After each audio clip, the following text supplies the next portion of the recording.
Hello everyone, আজ আমাদের বৃন্দাবনের থার্ড ডে। তোমরা হয়তো আমাদের আগের ভিডিওতে দেখেছো আমরা জন্মভূমি মন্দিরে গিয়েও ঠাকুরের দর্শন করতে পারিনি। তাই আজ আমরা সকাল সকাল উঠে চলে এসেছি জন্মভূমি মন্দিরে। আর তোমরা হয়তো অনেকেই জানো এই মন্দিরের ভেতরে ক্যামেরা অ্যালাউড নেই।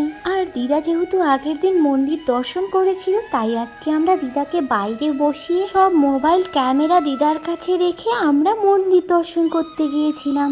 আর বাইরে থেকে এই মন্দিরের ভিউটা কিন্তু খুবই সুন্দর, সেটা তোমরা আমাদের আগের দিনের ভিডিওতে দেখতে পাবে। আর মন্দির দর্শন করে বেরোনোর পর আমরা চলে এসেছি মন্দিরের সামনের একটা দোকানে।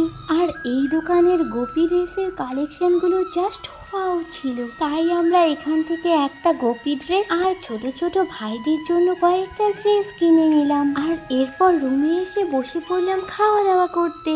আর এখন আমরা যাব প্রেম মন্দিরে।